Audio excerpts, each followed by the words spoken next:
할렐루야.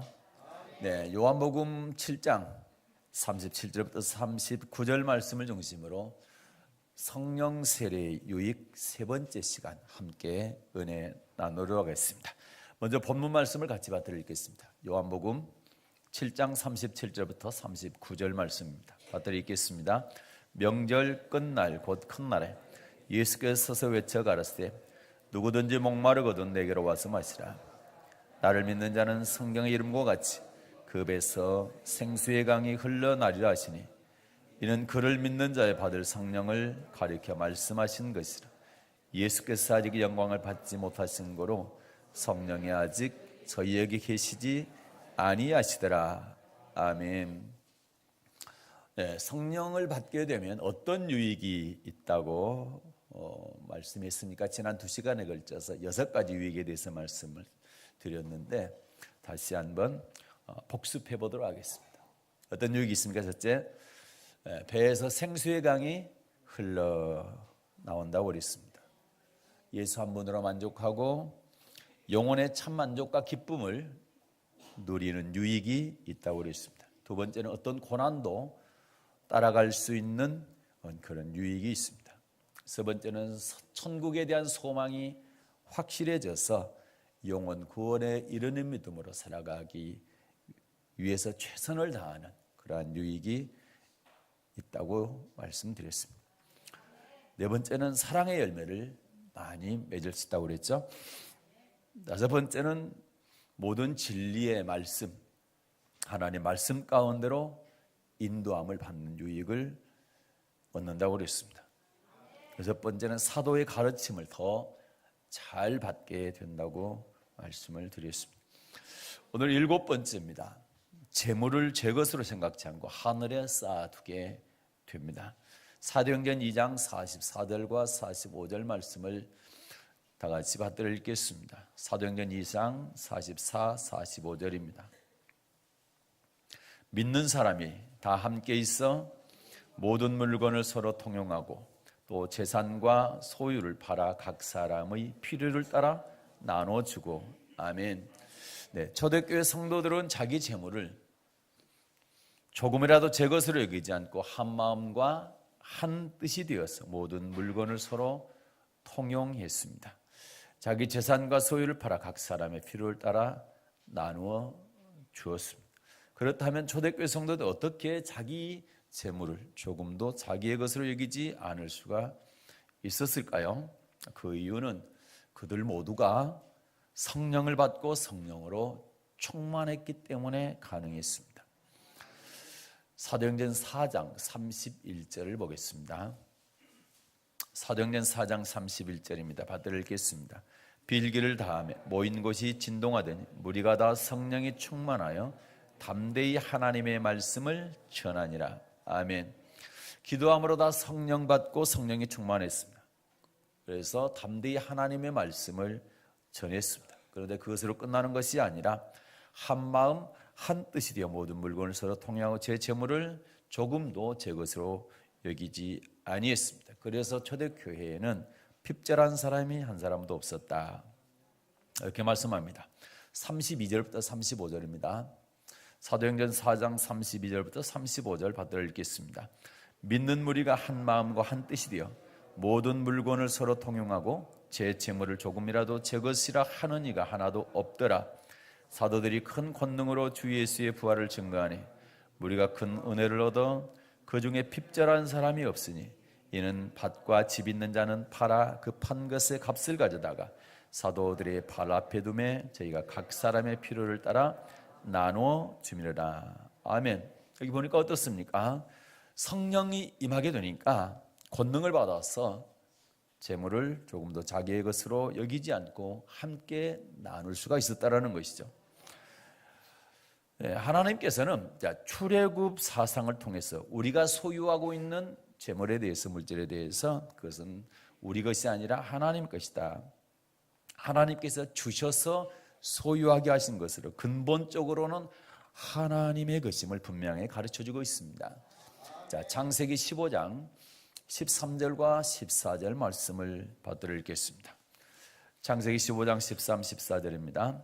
여호와께서 아브라함에게 이르시되 너는 정령이 알라 내 자손이 이방에서 객이 되어 그들을 섬기겠고 그들은 400년 동안 내 자손을 괴롭게 하리니 그 섬기는 나라를 내가 징치할지며 그 후에 내 자손이 큰 세물을 이끌고 나오리라. 아멘.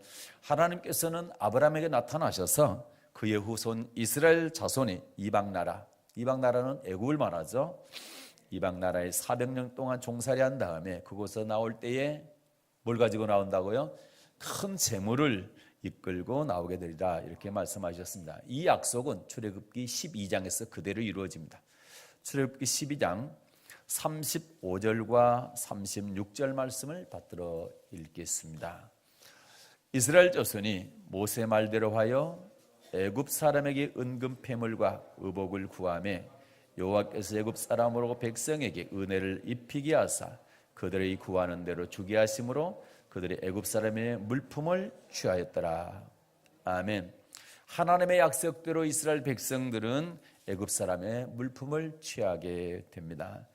이 같은 하나님의 역사로 볼 때에 이스라엘 백성이 애굽에서 가지고 나온 재물은 하나님께서 애굽 백성에게서 취하여 주신 하나님의 것임을 알 수가 있습니다. 마찬가지로 우리가 소유하고 있는 모든 재물 또한 우리 것이 아니며 하나님께서 세상 사람으로부터 취해서 주신 하나님의 것이라는 사실을 또한 우리는 알아야 될 것입니다. 그러면 하나님께서 우리에게 재물을 주신 이유가 뭘까요? 출애굽기입니다. 10장 26절 보겠습니다. 여기 보게 되면 하나님께서 우리에게 재물을 주신 이유에 대해서 설명하고 있습니다. 출애굽기 10장 26절 받들어 읽겠습니다.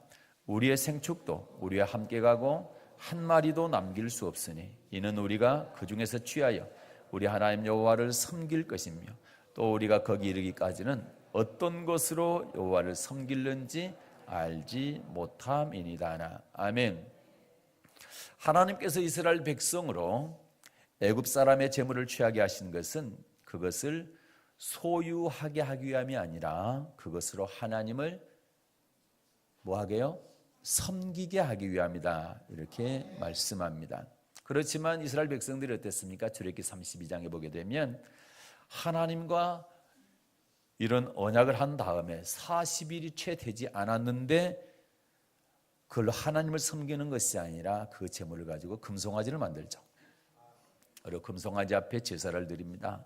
다시 말해서 하나님과 제물을 겸하여 섬겼다. 그래서 하나님께서 아주 진노를 하게 하시죠. 이처럼 예수 믿는 사람이 교회 생활하면서 가장 먼저 범하기 쉬운 죄가 뭐냐? 하나님과 제물을 겸하여 섬기는 죄인 것입니다. 다시 말해 두 주인을 섬기는 죄입니다. 하나님도 주인이고 제물도 주인이고 그 죄를 가장 범하기 쉽습니다. 마태복음 6장 24절에 보면 예수님께서 이렇게 말씀하셨죠. 마태복음 6장 24절 말씀을 받들어 읽겠습니다. 한 사람이 두 주인을 섬기지 못할 것이니 혹 이를 미워하며 저를 사랑하거나 혹 이를 중히 여기며 저를 경히 여김이라. 너희가 하나님과 제물을 겸하여 섬기지 못하느니라. 아멘. 하나님과 제물을 겸하여 섬기지 못하느니라. 하나님과 제물을 겸하여 섬겨서는 안 된다는 예수님의 말씀인 것입니다. 10계명 중에서 제1계명이 무엇입니까? 너는 나 외에 다른 신들을 내게 있게 말지니라. 대부분의 사람들은 하나님 외에 다른 신 그러면 부처나 알라나 해나 달이나 별 이런 걸 섬기는 것을 다른 신 섬기는 것이다 이렇게 생각합니다. 그러나 예수님께서는 이 말씀으로 보면 무엇을 가리켜 하나님 외에 다른 신이라고 말씀하는 겁니까? 재물을 하나님 외에 다른 신이라고 말씀하고 있습니다. 그렇다고 한다면 신약에 이르러서 하나님과 재물을 겸하여 섬기는 기준이 뭘까요? 두 주인을 섬기는 기준이 뭐라고 말씀할까요? 마태복음 6장 19절과 20절 말씀을 받들어 읽겠습니다. 너희를 위하여 보물을 땅에 쌓아두지 말라. 거기는 점과 동록이 하며 도적이 구멍을 뚫고 도적질하느니라. 오직 너희를 위하여 보물을 하늘에 쌓아두라. 거기는 점이나 동록이 하지 못하며 도적이 구멍을 뚫지도 못하고 도적질도 못하느니라. 아멘. 너희를 위하여 보물을 어디 쌓아두지 말라. 자, 땅에 쌓아두지 말라. 그건 어디 쌓아두라? 하늘에 쌓아두라. 이렇게 말씀하십니다. 왜냐하면 땅에 쌓아둔 재물은 좀과 동록이 하고 도적이 와서 구멍을 뚫고 도적질에 갔지만, 하늘에 쌓아두는 것은 좀이나 동록이 하지 못하고 도적이 와서 구멍 뚫지 못하고 도적질에 가지 못한다. 이렇게 말씀하시고 있습니다. 21절에 이렇게 굉장히 중요한 말씀을 하시죠. 21절 말씀입니다. 받들어 읽겠습니다. 내 보물이 있는 그곳에는 내 마음도 있느니라. 아멘. 우리 마음이 있는 곳에 보물이 있다는 말입니까? 보물이 있는 곳에 우리 마음이 있다는 말입니까? 그래요. 보물이 있는 그곳에 우리 마음이 있다고 말씀하고 있습니다. 다시 말해서 우리 보물을 어디에 쌓아두느냐에 따라서 우리의 마음이 그곳에 있다는 얘기입니다. 우리의 보물을 어디에 쌓아두느냐에 따라서 우리의 믿음이 거기에 있다는 것입니다. 다시 말해서 이 땅에 보물을 쌓게 되면 우리의 믿음이 이 땅에 있다라는 것이고, 그래요. 보물을 하늘에 쌓게 되면 우리의 믿음이 하늘에 있다. 이렇게 말씀하고 있는 것입니다. 이렇게 볼 때 하나님과 재물을 겸하여 섬기는 기준, 두 주인을 섬기는 기준은 우리의 재물을 어디에 쌓아두고 있느냐라는 것을 알 수가 있습니다. 다시 말해서 하늘에 쌓아두게 되면 하나님 여호와 한 분만 섬기는 것이고, 땅에 쌓게 되면 두 주인 곧 하나님과 재물을 겸하여 섬기는 사람이다. 이렇게 말씀하시는 것입니다. 그래서 하늘의 보물을 쌓아두는 것이란 재물을 하나님 한 분만을 섬기는데 사용한다라는 것을 알 수가 있습니다. 그러면서 그 이후의 말씀을 쭉 보게 되면 너희는 무엇을 먹을까 무엇을 마실까 몸을 위하여 무엇을 입을까 염려하지 말라. 이렇게 말씀하고 계시죠. 그리고 예수님이 이 말씀에서 이어서 그 말씀에 이어서 공중의 새를 봐라 들의 백합화를 봐라 예를 들어주시면서 왜 그와 같은 것들로 염려할 필요가 없는지 설명하고 있습니다. 먹고 마시고 입는 것에 대해서 설명하시면서 공중의 새 들의 백합화 먹이고 다 입히지 않느냐 하물며 너희일까 보냐 그러면서 염려하지 말라고 결론을 내리신 것을 우리 알 수가 있습니다. 그래서 마태복음 6장 19절 이하에 쭉 보게 되면 너희를 위하여 보물을 이 땅에 쌓아두지 말고 하늘에 쌓아두라는 말씀하고, 그 다음에 너희를 위하여 무엇을 먹을까 무엇을 마실까 무엇을 입을까 염려하지 말고 먼저 그의 나라와 그의 의를 구하라 하는 말씀은 동일한 말씀, 같은 말씀입니다. 그래서 먼저 그의 나라와 그의 의를 구하는 것, 이것이 곧 하늘의 보물을 쌓아두는 것입니다. 예를 들어서 우리가 돈을 써야 될 일이 생겼을 때 먹을 것, 마실 것, 입을 것을 위해서 먼저 쓰는가 아니면 그의 나라와 그의 의를 위해서 먼저 사용하는가, 다시 말해 우선순위를 어디에 두느냐에 따라서 하늘의 보물을 쌓는 사람인지 땅의 보물을 쌓는 사람인지를 알 수가 있는 것입니다. 먹을 것, 마실 것, 입을 것을 에서 우선순위를 두고 이를 위해서 재물을 먼저 사용한다고 한다면 이 땅에 보물을 쌓아두는 사람, 그 두 주인을 겸하여 섬기는 사람이 되는 것이고, 먹을 것, 마실 것, 입을 것보다 먼저 그의 나라와 그의 의를 위해서 사용을 한다고 한다면 한 주인 하나님만 섬기는 사람이 되는 것입니다. 그렇다면 우리는 이런 말씀들을 통해서 나는 어떤 사람인가, 어디에 속한 사람인가를 살펴보아야, 점검해봐야 되는 것입니다. 먹고 마시고 입는 것에 우선순위를 두는 것인지 아니면 하나님 나라, 교회, 또 그의 의를 위해서 하나님의 말씀에 순종하기 위해서 우선순위를 두는 것인지 살펴봐야 되는 것입니다. 엘리야 시대 때에 이스라엘 땅에 많은 과부가 있었습니다. 그러나 엘리야는 그들 중 한 사람에게도 보내심을 받지 않고 오직 사르밧에 있는 한 과부에게만 보내심을 받았습니다. 그 이유가 뭡니까? 마지막 남은 양식을 주의 종이 요구할 때 내어놓을 수 있는 믿음을 가진 그런 사람은 사르밧 과부 한 사람뿐이었다는 사실입니다. 이 과부는 나와 내 자녀가 먼저인가? 아니면 주의 종이 먼저냐? 교회가 먼저냐라고 할 때 그 선택의 기로에 있었을 때에 나와 내 자녀보다 한 끼 두 사람이 먹고 죽을 수밖에 없는 양식 그거밖에 없었는데 그거를 주의 종에게 내어놨습니다. 다시 말해서 자기의 마지막 남은 물질을 자신과 자녀를 위한 것이 아니라 주의 종 교회를 위해서 내어놨다라는 것입니다.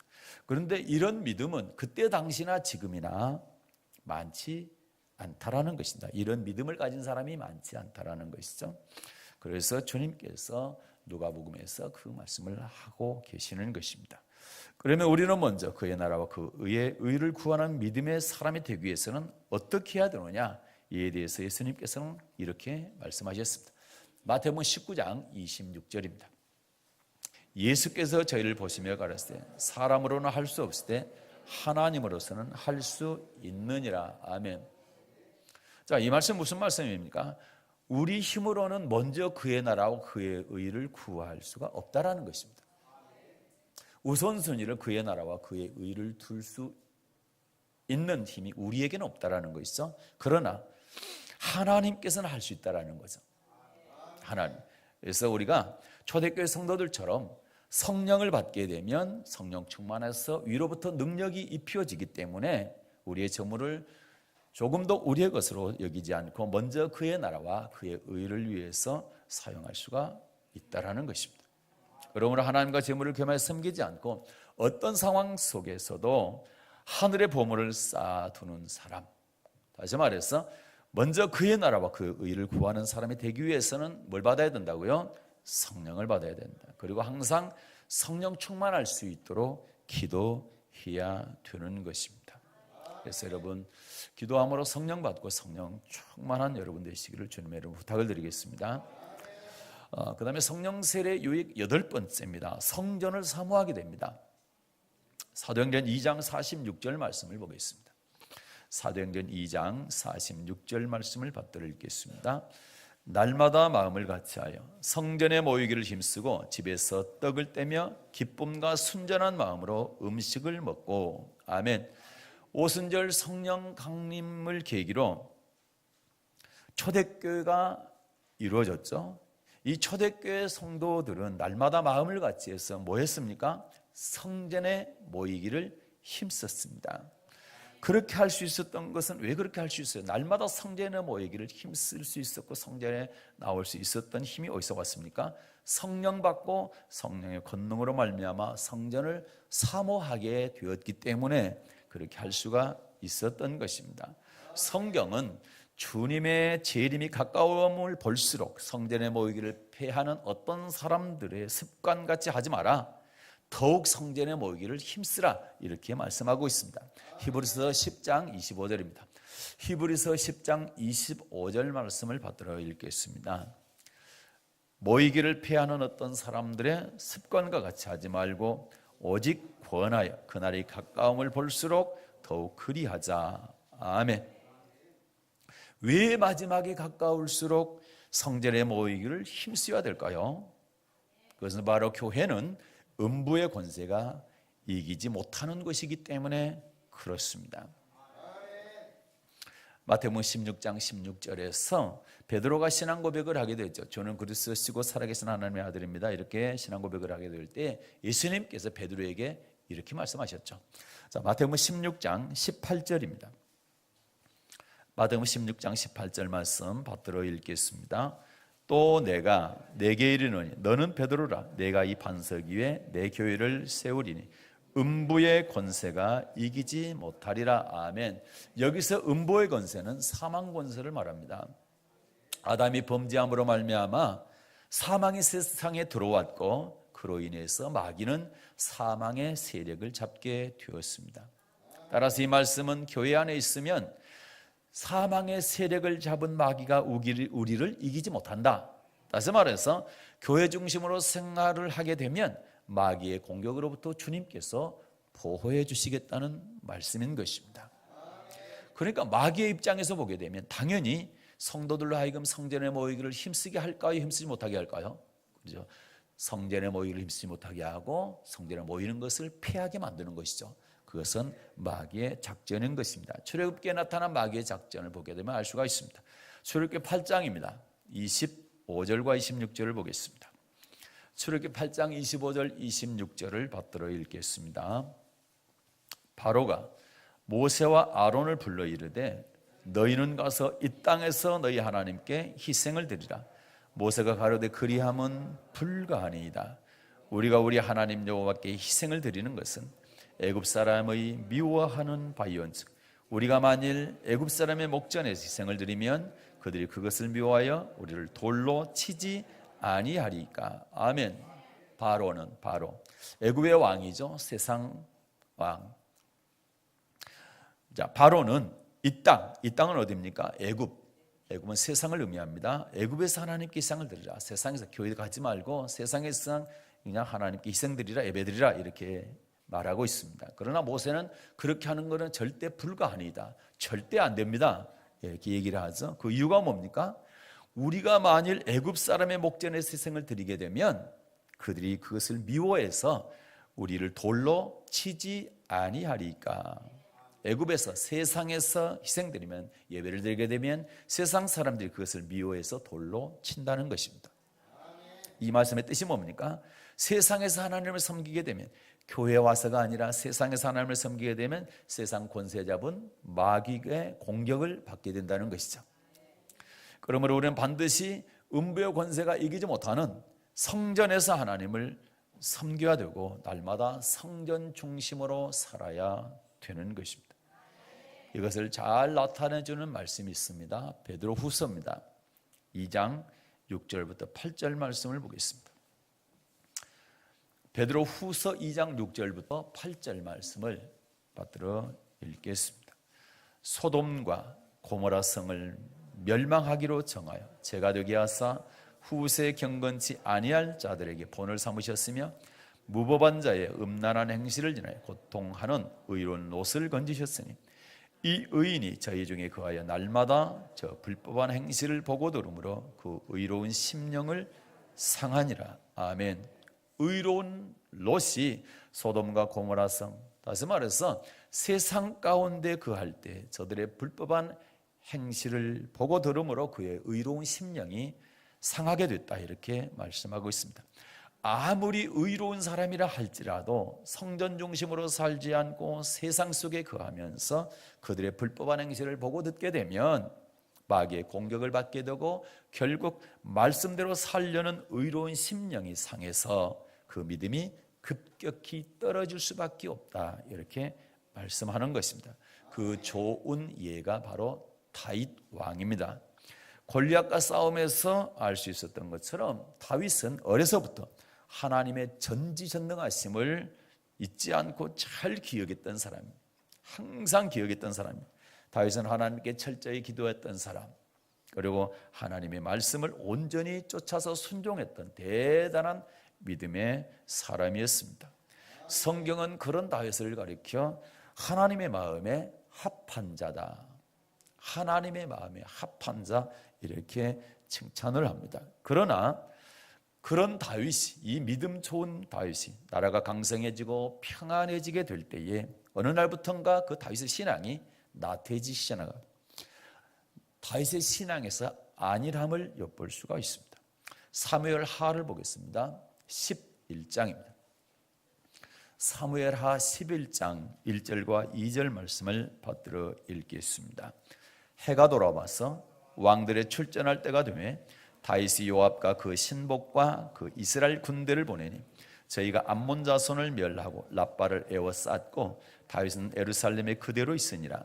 저녁 때 다윗이 그 침상에서 일어나 왕궁 지붕 위에서 거닐다가 그곳에서 보니 한 여인이 목욕을 하는데 심히 아름다워 보인즉. 아멘.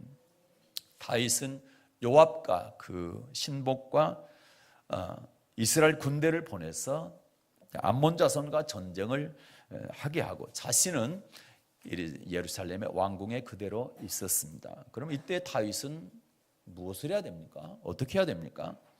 다윗은 주변국과 수많은 전쟁을 했던 사람입니다. 그 전쟁을 통해서 전쟁은 누구에게 속했다?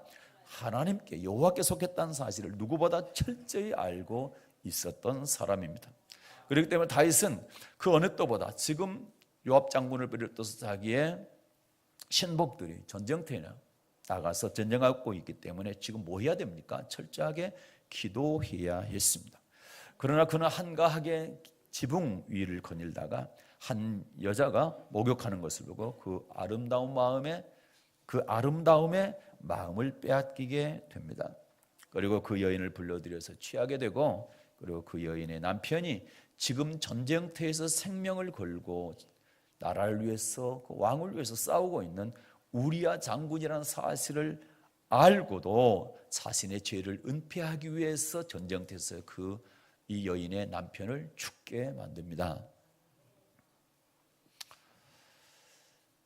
참 그렇게 믿음이 좋은, 그리고 하나님 말씀에 철저하게 순종했던 이런 다윗도 세상을 바라봤을 때 죄의 유혹을 이기지 못하고 넘어지고 말았던 것입니다. 다윗이 처음부터 범죄했던 것이 아닙니다.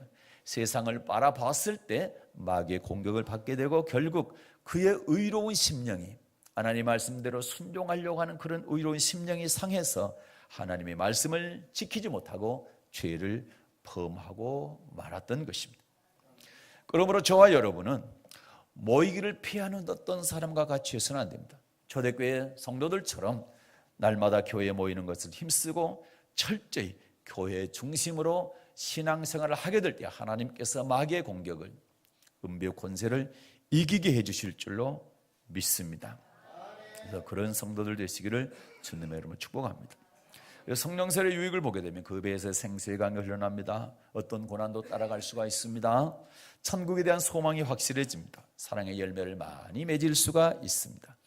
모든 진리의 말씀 가운데로 인도되어져서 하나님의 말씀에 순종할 수가 있습니다. 또 사도의 가르침을 더 잘 받게 됩니다.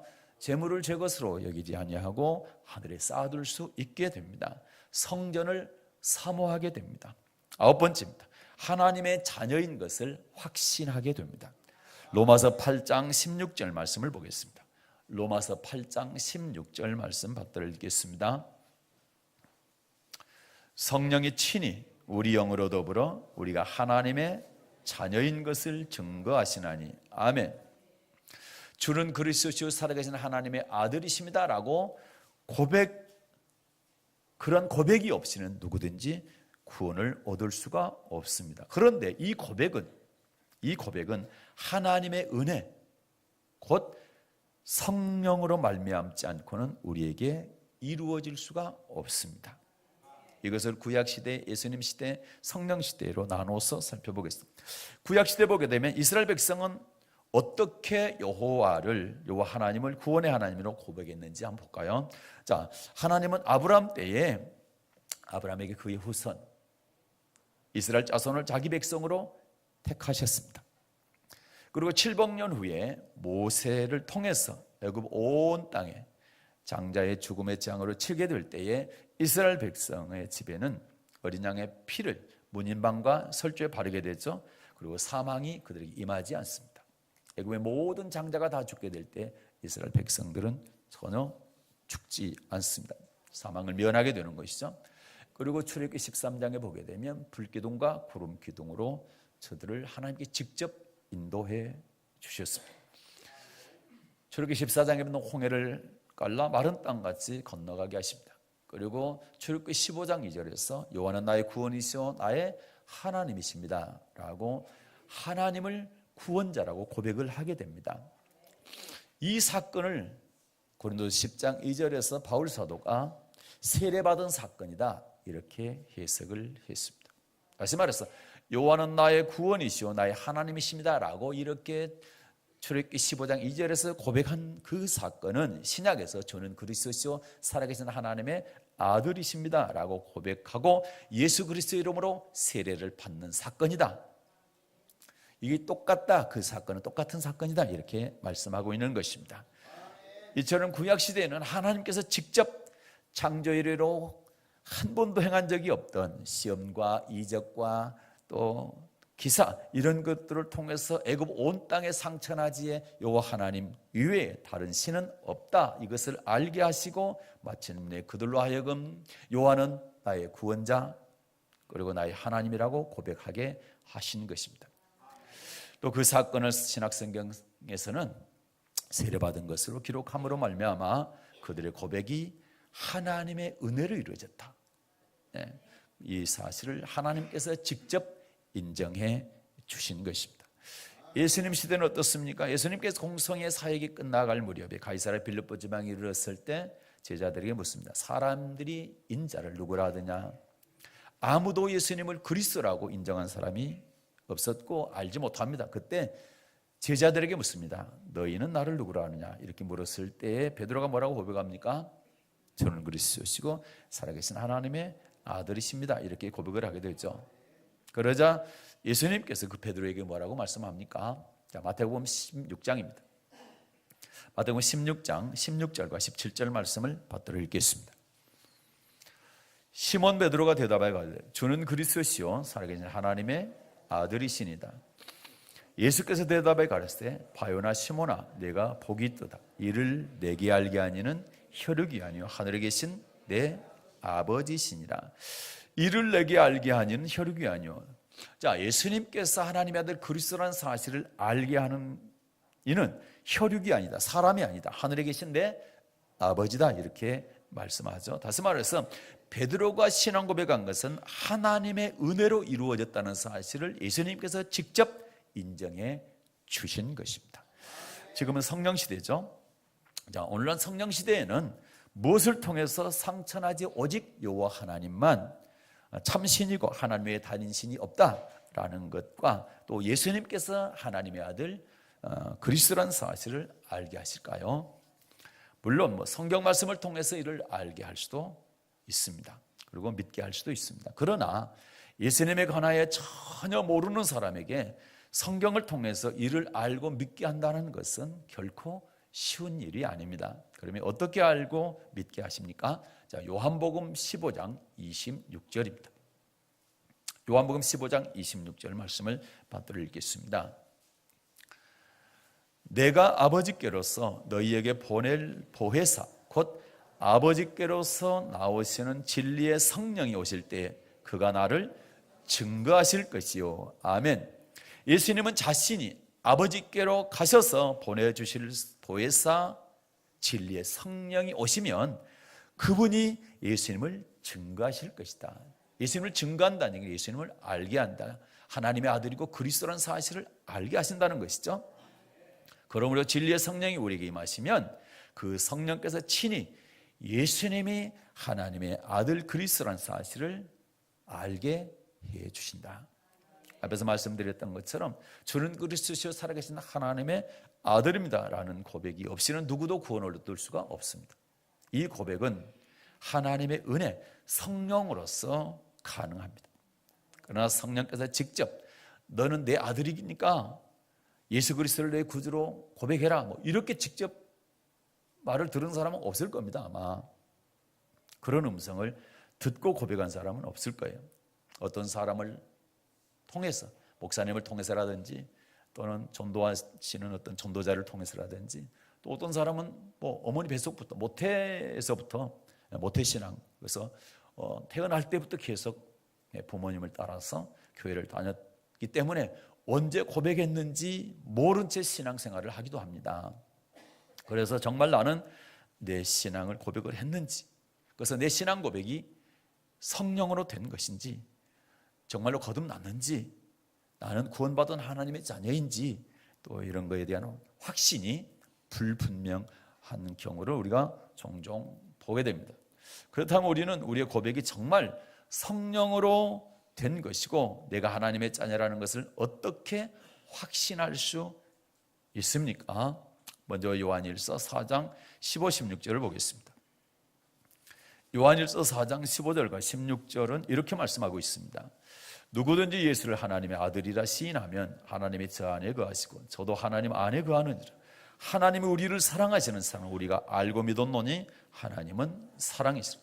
사랑 안에 거하는 자는 하나님 안에 거하고 하나님도 그 안에 거하시느니라. 아멘. 자, 예수를 하나님의 아들이라 시인했다. 이 말은 하나님이 우리를 사랑하시는 사랑을 우리가 알고 믿었다. 이 뜻과 같은 것입니다. 그래서 안다, 알고라는 말은 체험한다는 의미입니다. 하나님의 사랑을 어떻게 체험적으로 알 수가 있느냐? 로마서 5장 5절에 이렇게 말씀하고 있습니다. 로마서 5장 5절 말씀입니다. 받들어 읽겠습니다. 소망이 부끄럽게 아니함은 우리에게 주신 성령으로 말미암아 하나님의 사랑이 우리 마음에 부은바되며. 아멘. 하나님의 사랑이 우리 마음에 부은바됐는데 뭘로 말미암아요? 성령으로 말미암아요. 그래서 성령이 우리 안에 들어오면, 성령이 임하게 되면 하나님의 사랑이 부어지게 됩니다. 그래서 하나님의 사랑을 알고 하나님을 믿게 되는 것입니다.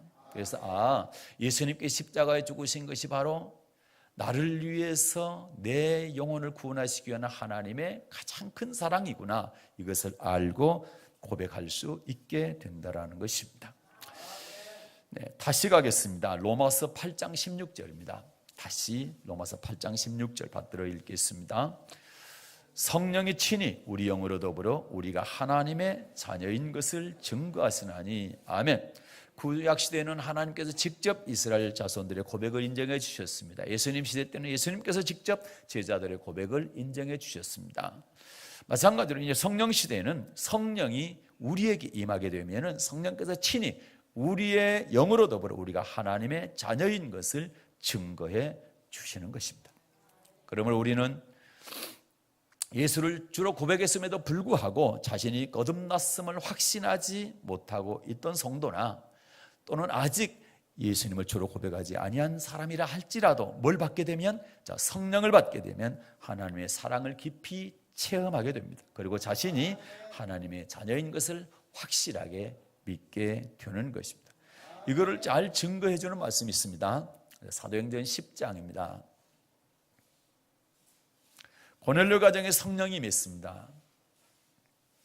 사도행전 10장 44절부터 48절 말씀을 받들어 읽겠습니다.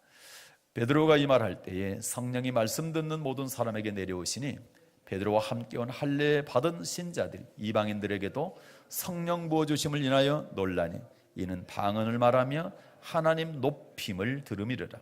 이에 베드로가 가로되 이 사람들이 우리와 같이 성령을 받았으니 누가 능히 물로 세례 줌을 금하려 하고 명하여 예수 그리스도의 이름으로 세례를 주라 하니라. 저희가 베드로에게 수일 더 유하기를 청하니라. 아멘. 자, 고넬료의 집에 있던 그의 일가와 가까운 친척들은 아직 예수님을 살아계신 하나님의 아들 그리스도로 알지를 못했습니다. 그런데 베드로가 하나님의 말씀을 전하게 될 때 그들에게 뭐가 임합니까? 성령이 임합니다. 성령이 말씀 듣는 모든 사람 가운데 내려오시게 되죠. 그들은 오순절 제자들에게 임했던 것과 똑같은 성령을 받게 되고 똑같은 방언을 말하게 됩니다. 그리고 하나님을 높이기 시작합니다. 그때 베드로가 뭐라고 얘기합니까? 그게 바로 저 사람들이 우리와 같이 성령을 받았으니 누가 물로 세례를 줌을 금하겠느냐. 성령을 받았기 때문에 누가 물로 세례 주는 것을 금하겠냐. 물세례를 주라는 거죠. 그래서 명하여 예수 그리스도의 이름으로 물세례를 주라. 성령 받은 그들에게, 예수님이 누군지 아무것도 모르는 사람에게 성령이 임하니까 성령 받은 그들에게 베드로가 저들에게 예수 그리스도의 이름으로 물세례를 주라, 이렇게 하는 거죠. 베드로의 이런 행동으로 봐서 어떻습니까? 그들은 거듭난 사람, 다시 말해서 예수를 주로 고백한 자로 인정해 줬다는 말씀인 것입니다. 다시 말해서 예수 그리스도의 이름을 믿지 않는 이방인이라 할지라도 성령을 받으면 성령께서 친히 그의 영으로 더불어 그가 하나님의 자녀인 것을 증거하시기 때문에 성령을 받은 사람은 거듭난 사람으로 인정이 되는 것입니다. 그렇기 때문에 예수 그리스도의 이름으로 물세례를 주는 것은 당연하다, 마땅하다, 이렇게 말한 것입니다. 이처럼 진리의 성령을 받게 되면 성령께서 친히 예수님이 하나님의 아들 그리스도이심을 우리로 알게 하시고 또한 우리가 하나님의 자녀인 것을 확실히 믿게 되는 유익을 얻게 되는 것입니다. 그래서 성령 시대에 사역하는 주의 종들은 성도들로 하여금 예수님을 하나님의 아들 그리스도로 믿게 하고 또 자신이 하나님의 자녀인 것을 확신케 하기 위해서 제일 먼저 해야 될 일이 뭡니까? 바로 성령을 받게 하는 일인 것입니다. 지금까지 성령 세례에 대해서, 유익에 대해서 살펴보았습니다. 첫째, 그 배에서 생수의 강이 흘러납니다. 그래서 예수 한 분으로 만족하고 영혼의 참 기쁨과 만족을 누리게 됩니다. 두 번째는 어떤 고난의 길도 따라갈 수 있습니다. 세 번째는 천국에 대한 소망이 확실해져서 하나님의 날이 임하기를 간절히 사모하고 영혼 구원에 이르는 믿음으로 최선을 다해서 살아갈 수 있게 됩니다. 네 번째, 사랑의 열매를 많이 맺을 수가 있습니다. 다섯 번째는 모든 진리의 말씀 가운데로 인도하시기 때문에 어떤 하나님의 말씀도 성령의 능력으로 순종할 수가 있게 되는 것입니다. 여섯 번째, 사도의 가르침을 더 잘 받게 됩니다. 일곱 번째는 재물을 제 것으로 생각지 않고 하늘에 쌓아두게 됩니다. 여덟 번째는 성전을, 교회를 사모하게 돼서 그래서 교회에 나오는 것을 힘쓰게 됩니다. 아홉 번째, 하나님의 자녀인 것을 확실하게 믿게 됩니다. 이런 성령을 우리는 받아야 될 줄로 믿습니다.